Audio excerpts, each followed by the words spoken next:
we take off with news once again, stealing headline number one. It's out of Target. So headline number one, while it appears that every retailer and their mother had the same PR plan for Earth Day coming up next week, that is, my friends, expanding or launching a resale program. So there were a plethora of announcements over the course of this week, from REI to Lululemon to PacSun, all announcing expanded resale programs. But today we are going to shift our focus to Target's announcement that they are on again with thredUP. So according to CNBC, Target has a new landing page on thredUP, the resale website, which features items from Target's private labels and limited time designer collections, along with select items from luxury brands. It includes about 400,000 pieces priced at 90% off. And if you'll remember, Target did a previous partnership with thredUP back in 2015 via thredUP's closet cleanout bag, where customers would get gift cards for assembling goods at home, sending them into thredUP, and then allowing those items to be sold on thredUP. Heyman, we're going to go to you first on this one. What are your thoughts on this move from Target and some of the other resale moves that we mentioned in the intro? It's a really interesting move, but if I take a little bit of a step back and I think about, Target and Walmart and Amazon, which are the big retailers that, dominate the retail news, it's very interesting to me how the three of them are taking very different approaches to how they think about innovation and expansion.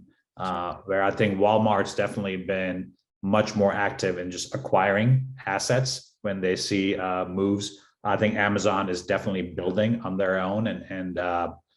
So this is an interesting move. I think Target's clearly been innovative in the last couple of years. And I think this collaboration is in the string of interesting kind of moves for them.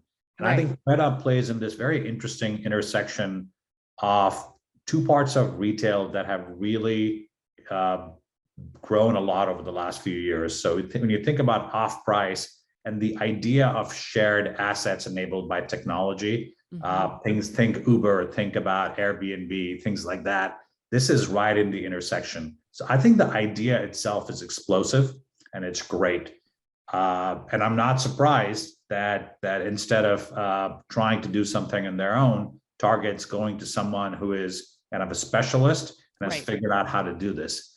The challenges that I see, and this has always been the case for off-price being online, is ultimately, you have limited number of SKUs. So how are you going to develop digital assets fast enough? And historically, that's why off-price has stayed away from online. So if it is resale, do you have the right digital assets in place to be able to market this effectively? So I think this will be an interesting experiment. Right. I think all said and done, though, I think this will probably be more PR than a revenue driver for Target. Really? But that matters, I think, because I think companies are trying to send the right messages and invest in the long term. Do I really think in the next decade this is going to be a meaningful portion of Target's revenues? Probably not. But does it allow them to talk about something that's interesting and sustainable? Yeah. For sure. Yeah, I think that you hit on all the right things there. If I'm hearing what you're saying, like sustainability being one of the key PR moments that they're able to produce from this announcement, especially when you think of Target and most of that is, fast fashion, affordable fashion, that really is kind of coming out of vogue with the next generation of shopper, and this being a way to kind of capture that and still give a purpose to investing that money at Target in the apparel sector for sure. Chad, what do you think? Yeah. So as you mentioned, just the plethora of companies that are doing this, the secondhand market's been gathering a lot of steam recently. I actually thought you would include the Lululemon trade-in and resale program as the headline this week. Yeah. But I think this is great that retailers are making these moves, especially in a high inflationary environment, right? Because the name of the game is value. And so if this partnership is offering compelling consumer value in a way that's accretive to overall sales, then it's a net good, right? The thing that comes to my mind here, and especially thinking about the difference between Target doing this and say Lululemon doing this is item durability, right? So Mhm. Lululemon obviously has it, but are Target items designed to last long enough for a robust secondary resale market? Right. Given this is a test, it'll be interesting to see, because what I picked up from the article, right, there's two components of it. So it'll be interesting to see the difference between Target's own private label brands on this platform versus the more luxury brands that'll be on the page that aren't typically sold by Target in terms of what has the staying power. Yeah, Chad, that's exactly why I picked this one over the Lululemon one. I think there's just so many pieces to this. The fact that, one, you call out, which I think is very important to call out, the durability of the Target product and the demand of the Target product.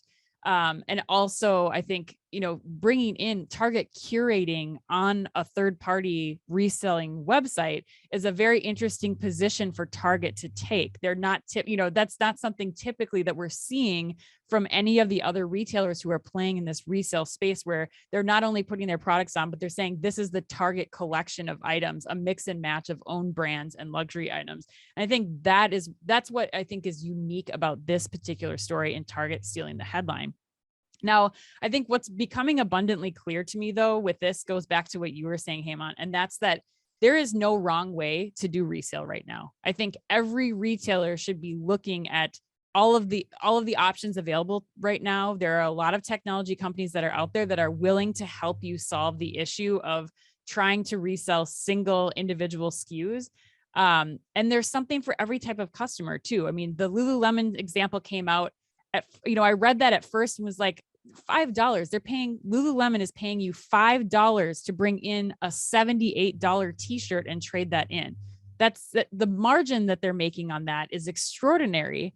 Especially when you look at what that t-shirt could garner somebody on a Poshmark or an eBay. I mean, typically people could get, at least 50% of the value of the item on one of those sites.